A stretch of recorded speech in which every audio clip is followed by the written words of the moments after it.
The ships came at dawn, blocking out the sun over every major city on Earth.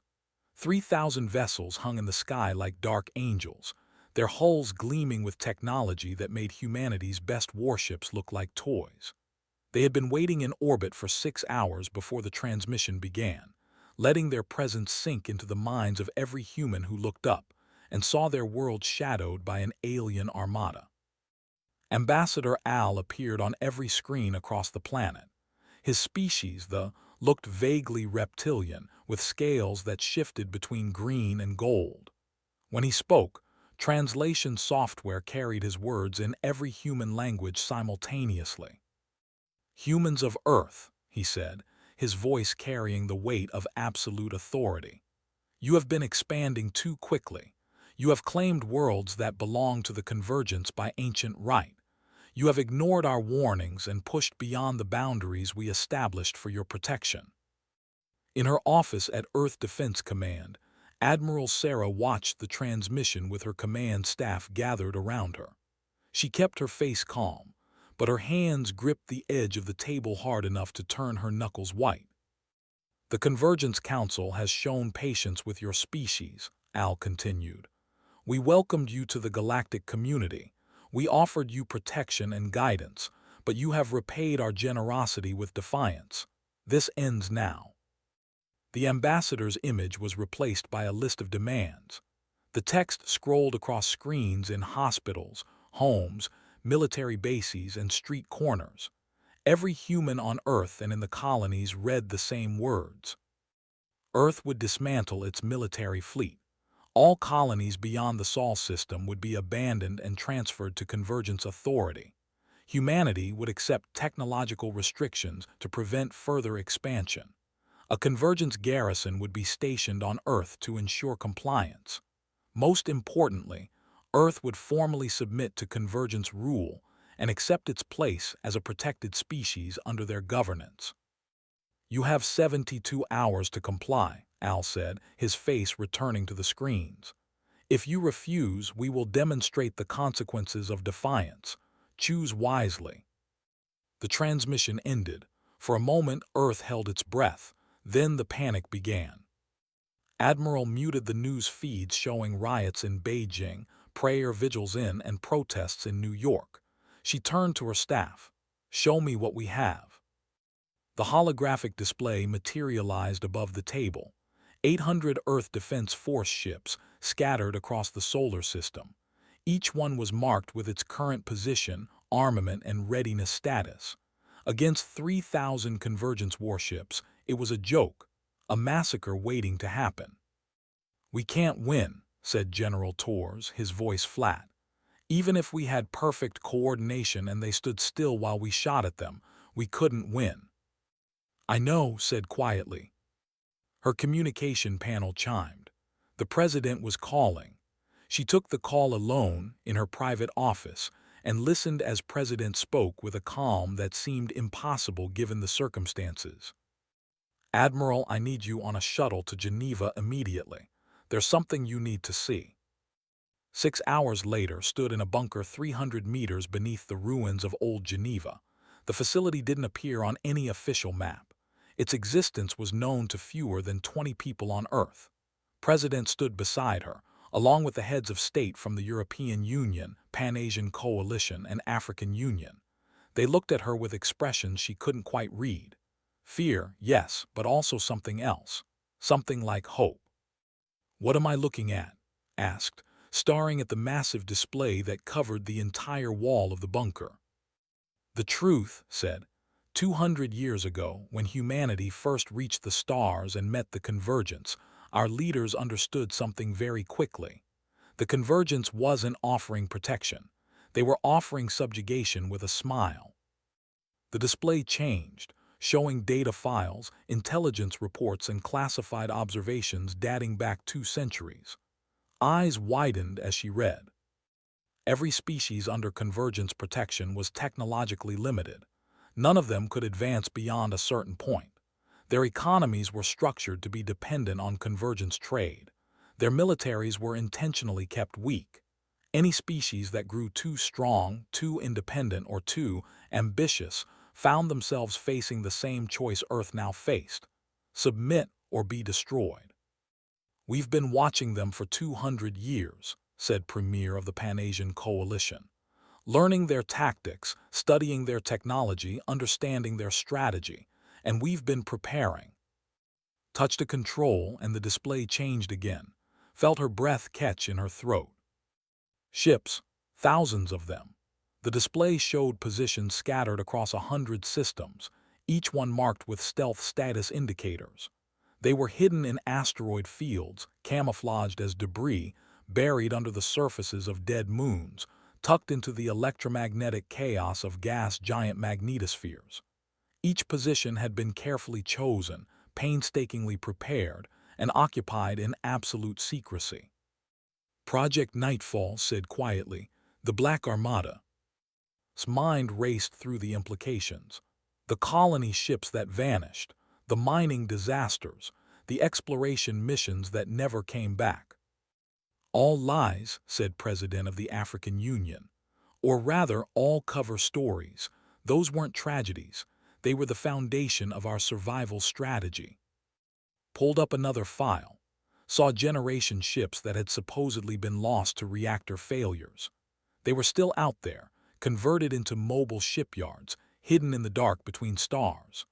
Mining colonies that had reported catastrophic cave-ins were actually underground fortress factories, their populations living in secret and building weapons humanity wasn't supposed to have. "Entire generations have lived and died for this," said. "Children born in hidden facilities who never saw Earth. Workers who spent their whole lives building ships they believed would only be used if the convergence pushed too far.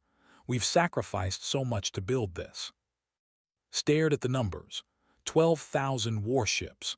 Twice the size of the convergence fleet in orbit above Earth. Every one of them painted in radar-absorbent black, running on minimal power signatures, hiding in electromagnetic silence. "Why are you telling me this now?" she asked. "Because we're going to refuse their demands," said. "And when they attack, you're going to command the response. Every captain in the Black Armada reports to you. This is what we've been preparing for since before you were born." The weight of it settled on her shoulders like a physical thing. 2 centuries of planning, thousands of lives dedicated to a secret that could never be revealed unless absolutely necessary, and now the decision point had arrived. "What if they'd never pushed?" asked. "What if the convergence had left us alone?" "Then the Black Armada would have remained hidden forever," said. "A deterrent that never needed to be used. The best outcome we could have hoped for, but we knew they wouldn't leave us alone. Species like us, species that refuse to stay in their assigned place, always face this moment eventually." Looked at the display again, taking in the scope of what humanity had accomplished. Every ship represented years of construction, done in secret under the noses of a civilization that believed humans were primitive and easy to monitor. Every position had been scouted, analyzed, and prepared by scouts who could never tell their families what they were really doing.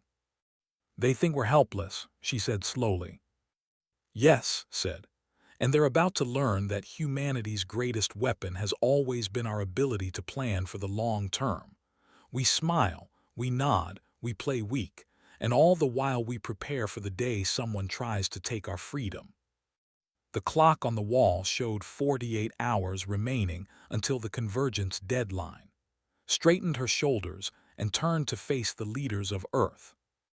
"I'll need access to all tactical data on convergence ship classes, their formation preferences, and their command structure.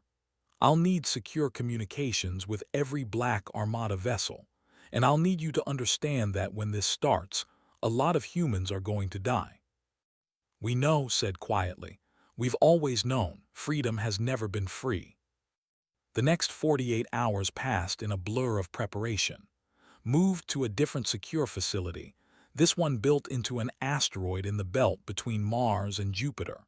From there, she could coordinate with the Black Armada without risking Earth itself if the convergence detected her transmissions. She met her captains through encrypted channels. They were men and women who had trained their entire lives for a war that might never come. Some had been born in the hidden shipyards. Others had volunteered for colony missions that officially didn't exist. All of them understood that the moment they revealed themselves, there was no going back. On Earth, the government broadcast its official response to the Convergence demands. It was polite, diplomatic, and absolutely clear. Humanity would not dismantle its fleet. Humanity would not abandon its colonies.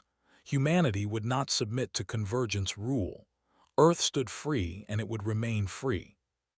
Ambassador Al's response came within minutes. His face filled screens across Earth once more, but this time his expression showed genuine surprise mixed with contempt. "You cannot be serious," he said. "You have 800 ships. We have 3,000. Your technology is centuries behind ours. You cannot win this confrontation. Do you truly value your pride more than the survival of your species?" President appeared on split screen with the ambassador. His face was calm, almost serene. "Ambassador, humanity learned something important in our history. There are things worth dying for. Freedom is one of them. We will not bow." Al's scales rippled with what the translation software interpreted as anger. "Then you will burn. We will begin with a demonstration. Your lunar city will be destroyed in 1 hour. Perhaps when you see what our weapons can do, you will reconsider your foolish defiance." The transmission ended. Across Earth, people looked up at the moon and said prayers for the 2 million humans living in city. In her command center, Admiral gave the order she had hoped she would never have to give. Her hand was steady as she entered the authorization codes. Across 100 star systems, encrypted signals reached ships that had waited in silence for generations. The Black Armada came to life. Fusion reactors that had run at minimal power for decades surged to full output. Weapons systems that had never been fired in anger charged and locked targets. 12,000 warships, painted in black that drank light and scattered sensor beams, began their burn toward the inner solar system. Admiral opened a channel to every ship under her command. Her voice was clear and strong. "This is Admiral Sarah to all vessels of the Black Armada. For 200 years we have waited in the dark. For 200 years we have prepared for this moment. The Convergence believes we are weak. They believe we will submit. They are about to learn that humanity does not bow. All ships begin attack run. Show them what we've built in the shadows." 12,000 captains acknowledged the order. The greatest fleet humanity had ever assembled dropped its camouflage and revealed itself to a galaxy that thought it knew Earth's capabilities. The Convergence was about to discover that humanity's true strength had been hiding in the dark all along, waiting for the moment when someone tried to take their freedom. That moment had arrived, and the Black Armada was coming. The war the Convergence started would not be the war they expected. The Convergence fleet began its bombardment of Luna exactly on schedule. Al watched from his flagship as the weapon batteries charged. The humans would see the power they faced and surrender. It always happened this way. Species talked about freedom and pride until they watched their cities burn, then they begged for mercy. The first salvo launched. Brilliant streams of energy lanced toward the moon. Then every sensor on every Convergence ship began screaming warnings simultaneously. Mass contacts, thousands of them, appearing from positions that should have been empty space, emerging from behind asteroids and moons, rising from planetary rings and gas giant shadows. The sensors couldn't make sense of it. Ships, massive capital ships, were appearing where nothing had existed moments before. "What is this?" Al demanded. "Where did they come from?" His tactical officer's voice shook. "Sir, I count 12,000 vessels. They're surrounding us. They're everywhere." The energy beams meant for city were intercepted by point defense systems from ships that materialized directly in their path. The lunar surface remained untouched. Instead, the Convergence fleet found itself encircled by an armada that shouldn't exist. Admiral's face appeared on every Convergence ship's communication system. Her expression was hard as steel. Convergence Fleet, this is Admiral Sarah of Earth Defense Command. You came to our home and demanded we bow. You threatened our people. You believed we were weak. She paused, and her next words were delivered with absolute conviction. You were wrong. The Black Armada fired. The battle began with devastating precision. Human ships had been designed over 2 centuries with one purpose: to kill Convergence vessels. Every weakness in their shield technology, every vulnerability in their hull design, every pattern in their tactical doctrine had been studied and exploited. Kinetic kill vehicles moving at significant fractions of light speed tore through energy shields that weren't designed to stop solid matter moving that fast. The Convergence had focused on energy weapons for so long that they'd forgotten the brutal efficiency of a chunk of dense metal hitting at relativistic velocity. The first wave destroyed 200 Convergence ships in 15 minutes. Atmosphere vented into space. Fusion reactors went critical. Ships that had intimidated dozens of species across centuries of Convergence expansion died without firing a shot. Al stared at his tactical display in horror. The humans weren't fighting like a desperate species making a last stand. They were fighting like predators who had planned every move, prepared every contingency, and were now executing a strategy refined over generations. "Return fire," he screamed. "All vessels full barrage." The Convergence fleet opened up with everything they had. Energy beams that could vaporize a city carved through the black of space. Missile swarms that could crack planets launched by the thousands. For a few moments, it looked like the Convergence might turn the tide through sheer firepower. Then the human ships scattered. They didn't retreat, they adapted. Formations broke apart into smaller groups that used the solar system itself as a weapon. They ducked behind asteroids and emerged firing from unexpected angles. They used Jupiter's massive magnetosphere to confuse sensors. They hid in the sun's glare and ambushed Convergence squadrons from the one direction their shields were weakest. Admiral coordinated the defense from her command center. 200 years of planning had mapped every tactical advantage the solar system offered. Her captains knew this space better than they knew their own faces. They'd trained here in secret, run simulations until they could execute maneuvers in their sleep, and now they were making the Convergence pay for every meter of space. "Hit them again," ordered. "Target their command ships, make them chaos." The Black Armada focused fire on Convergence vessels broadcasting command frequencies. Take out the leaders, make the followers panic. It was a strategy as old as warfare itself, but executed with precision the Convergence had never seen from a supposedly primitive species. On Al's flagship, alarms blared as human ships materialized from an asteroid field they'd been hiding in. The kinetic strikes came fast, too fast for shields to fully compensate. The flagship shuddered as projectiles punched through outer hull sections. "How did they build this?" Al shouted at his officers. "How did we not see this? Our intelligence said they had 800 ships." One of his advisors pulled up reports, his hands shaking.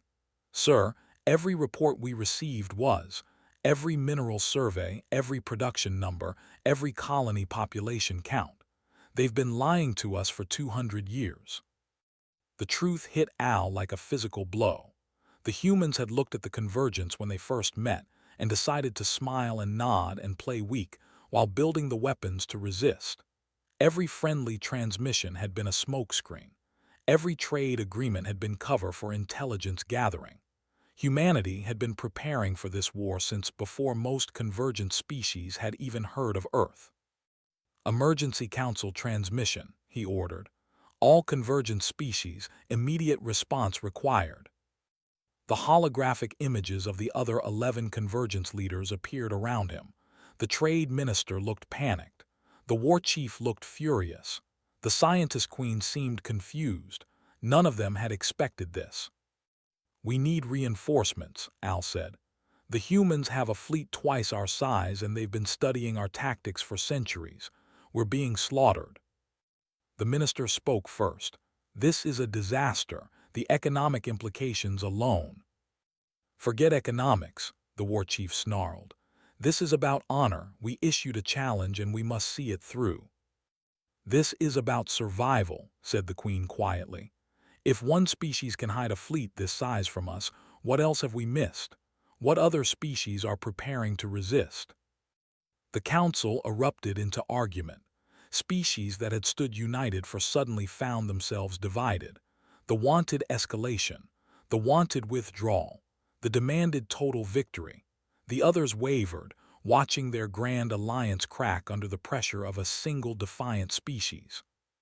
While they argued, the battle continued. Human ships pressed their advantage.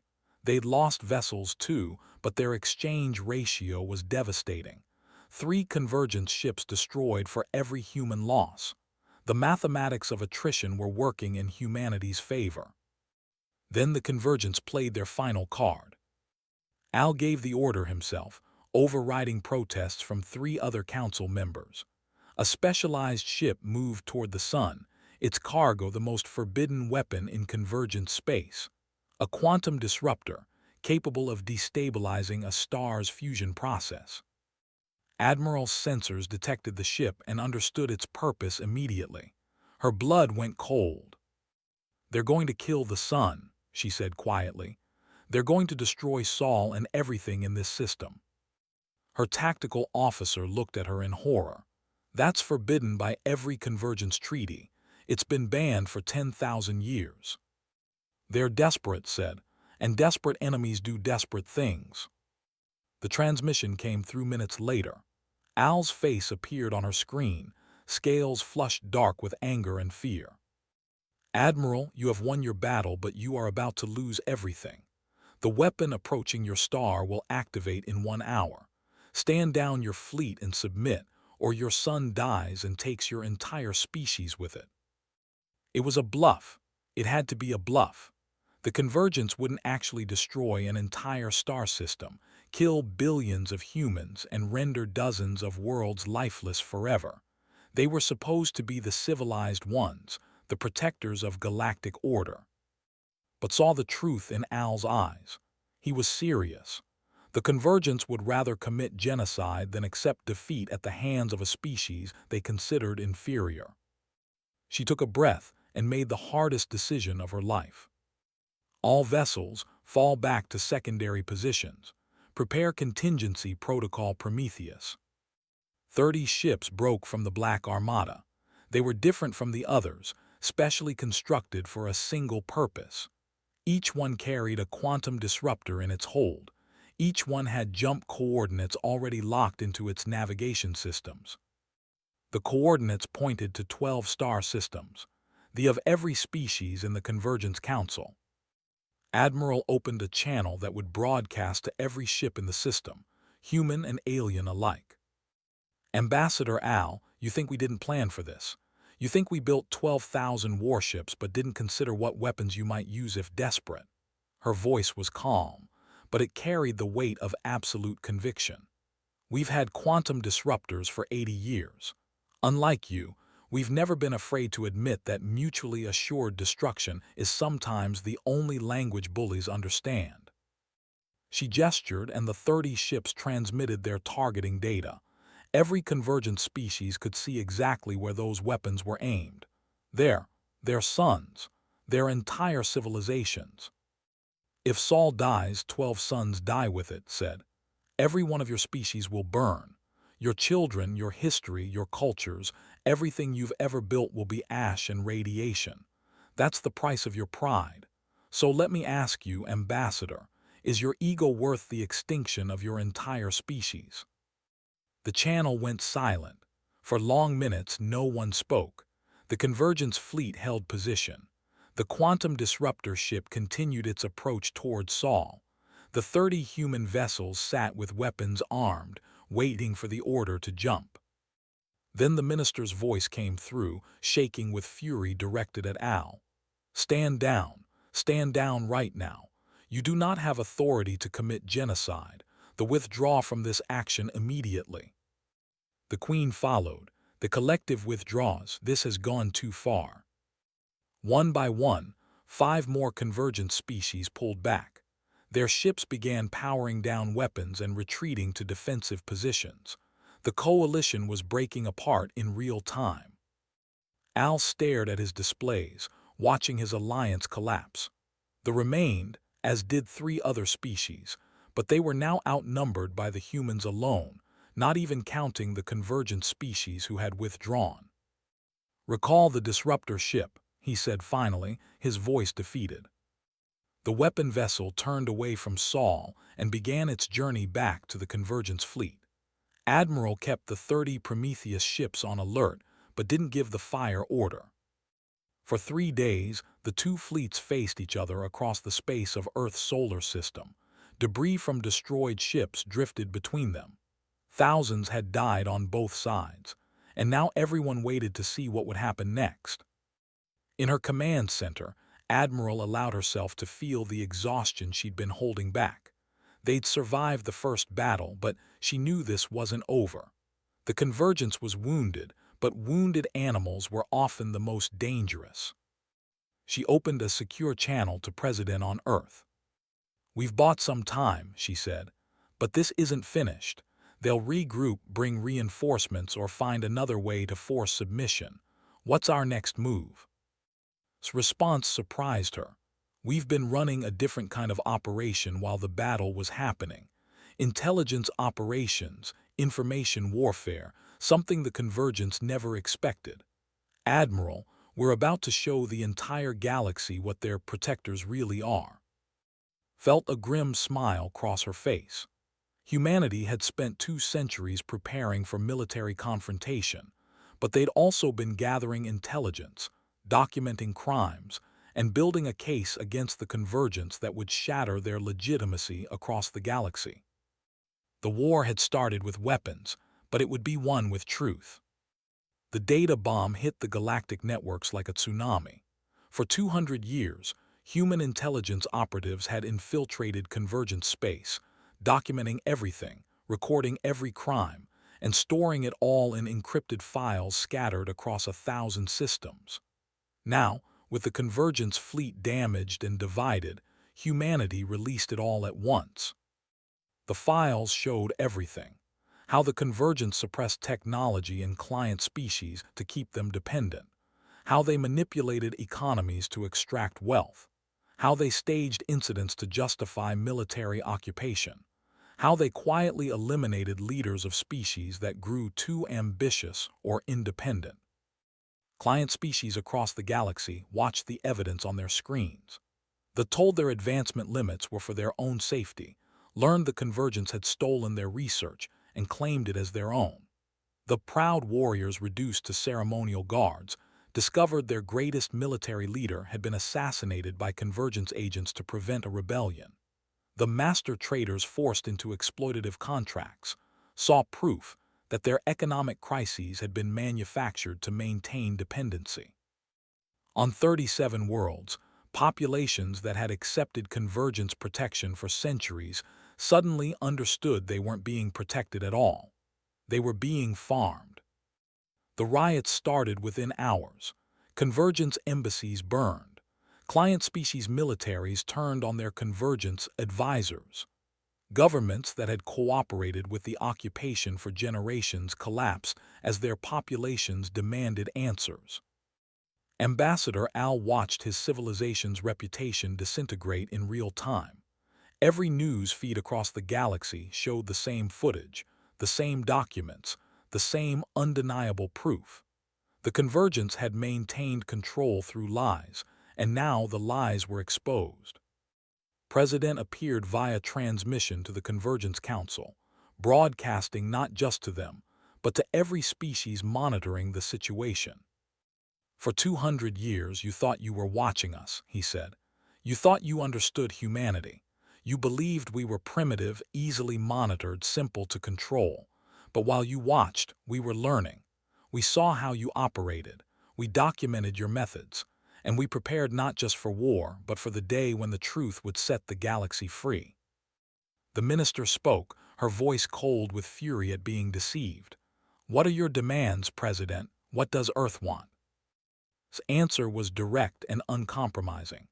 The immediate liberation of all client species under Convergence control, full access to Convergence technology databases, no more suppression of advancement, the establishment of a true galactic republic with equal representation for all species, and war crimes tribunals for Convergence leaders who ordered suppressions, assassinations, and cultural genocides. "Impossible," Al said. "You're asking us to dismantle everything we've built." "No," replied. "We're asking you to stop being an empire and start being a community.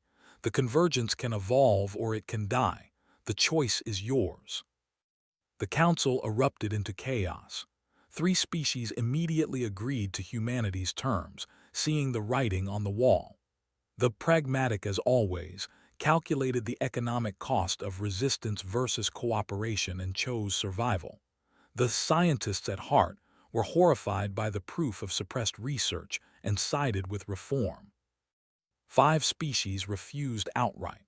The whose pride would not allow submission to a species they considered inferior. The whose warrior culture demanded victory or death. 3 others who had benefited too much from the old system to imagine a new one. Those 5 species tried to rally support, broadcasting messages about the threat humanity posed to galactic stability. Instead, they found themselves facing a coalition of 37 newly freed client species who joined humanity's alliance. The mathematics had reversed completely. The ones who had been outnumbered now commanded the largest fleet in the galaxy. 4 of the 5 holdout species surrendered within days, accepting the inevitable. The Empire refused. Al made a final broadcast, standing on the bridge of his flagship surrounded by his most loyal officers. "The people will never bow to primates who barely learned to reach space 300 years ago. If this galaxy wants to betray of order for the promises of upstart humans, then they will stand alone. We will fight, and we will show the galaxy what happens when proper order is abandoned."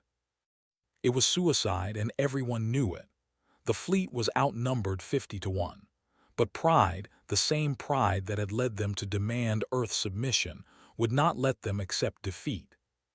Admiral gave them one last chance. She opened a direct channel to Al. "Ambassador, this doesn't have to end in the extinction of your people. We don't want to destroy the. We want to free them from leaders who would rather see them dead than admit they were wrong." Al's scales rippled with rage. "You dare lecture me about leadership? You, who hid in the dark for 2 centuries rather than face us honorably." "Honor?" His voice was sharp. "You came to Earth and threatened to murder 2 million people on Luna to make a point. You tried to destroy our sun and kill our entire species. Don't talk to me about honor. You've mistaken brutality for strength and tyranny for leadership." She closed the channel. The fleet attacked. The battle was short and brutal. They fought with desperate courage, but courage wasn't enough against overwhelming numbers and superior tactics. One by one, their ships fell. Admiral gave orders to disable rather than destroy when possible, to accept surrenders to spare escape pods. Many captains ignored the offers and fought to the death. Others, seeing their empire crumble, chose survival. Al's flagship was the last ship standing. Surrounded, damaged, with his crew dying around him, he made one final transmission. "Remember this day, humans. Remember that you destroyed a civilization that brought order to the galaxy for 10,000 years. Whatever chaos comes next, it's on your hands." The flagship's reactor went critical. Al chose to die on his terms rather than surrender. With him died the last military resistance to the new order. But the war wasn't really over. Wars never end with the last shot fired. The real work was just beginning. The Treaty of Titan took 6 months to negotiate. Representatives from 83 species gathered on Saturn's largest moon to hammer out the structure of a new galactic government. The arguments were fierce. Species that had been enemies had to learn to work together. Cultures with radically different values had to find common ground. Admiral attended some of the sessions but mostly left the politics to others. She was a soldier, not a diplomat. Her job had been to break the convergence militarily. Now others would have to build what came after.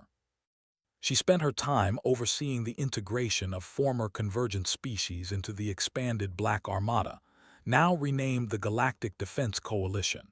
It was strange, watching captains train alongside human crews, seeing warriors working security details with former enemies. But it was working slowly. The war crimes tribunals were harder. Convergence leaders who had ordered suppressions, assassinations, and cultural genocides faced justice. Some were imprisoned, others were exiled. A few, facing overwhelming evidence and the weight of their crimes, chose to end their own lives. Tried not to feel satisfaction at their downfall. These were people who had believed they were maintaining order, protecting the galaxy from chaos. They'd been wrong, catastrophically wrong, but they'd believed it sincerely. She found no joy in their punishment, only a grim acknowledgement that justice sometimes required harsh measures. 10 years passed. Earth had changed. The planet that once looked up at alien ships with fear now stood as the capital of a republic that spanned hundreds of worlds. The Black Armada, no longer hidden, patrolled trade routes and protected borders. Technology that had been hoarded by the convergence spread rapidly, raising the quality of life for billions. It wasn't perfect. Old hatreds died hard. Some species still resented humanity's role in the new order. Pirates and criminals took advantage of the chaos of transition. 3 attempted coups tried to restore the old convergence system, but each crisis was weathered, each challenge met with the cooperation of species learning to trust each other. Admiral, now retired, stood on the observation deck of Luna Station. She'd requested this place specifically. From here, she could see both Earth and the monument built on the lunar surface where City had nearly been destroyed. The monument was simple, a black obelisk rising from the dust, listing the names of everyone who had died building the Black Armada in secret. Thousands of names. People who had lived their entire lives in hidden shipyards, who had raised children in underground facilities, who had sacrificed normalcy and family and futures on the belief that someday their work would matter. His own father's name was on that monument. He'd been a shipyard worker on a facility disguised as a mining operation in the belt. She'd been 12 when a reactor accident had killed him and 47 others. The official story said it was negligence. The truth was they'd been running the reactors beyond safety limits to meet production quotas for ships that couldn't officially exist.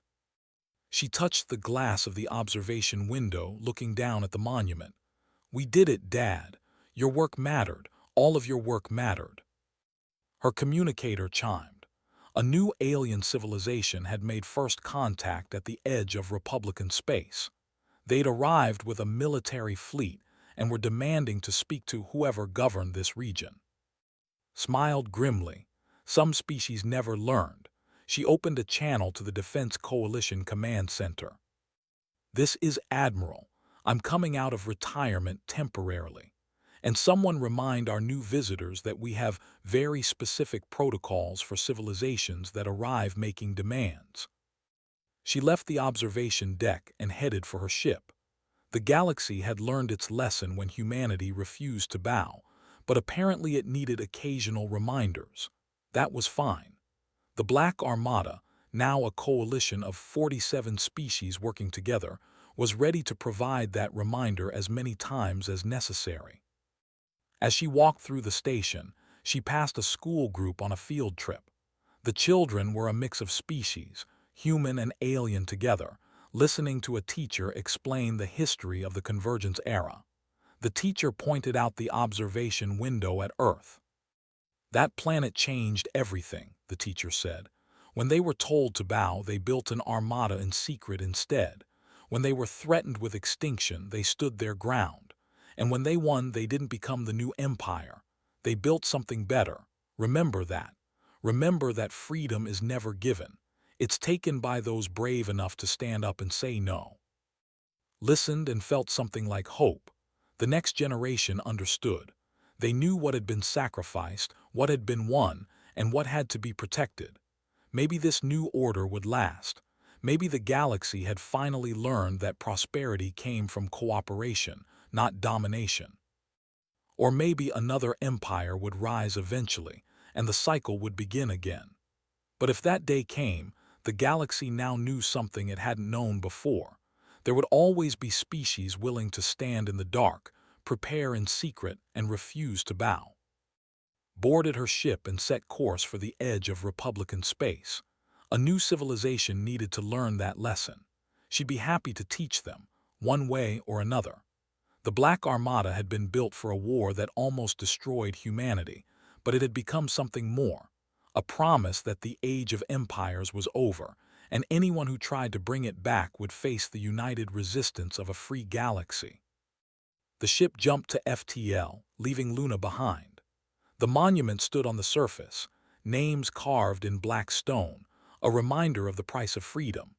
And somewhere in the darkness between stars, new ships were being built, new defenses prepared, new generations training for the day when someone else would need to be reminded that the galaxy belonged to the free, not the strong. Humanity had taught the galaxy that lesson, and the galaxy would never forget.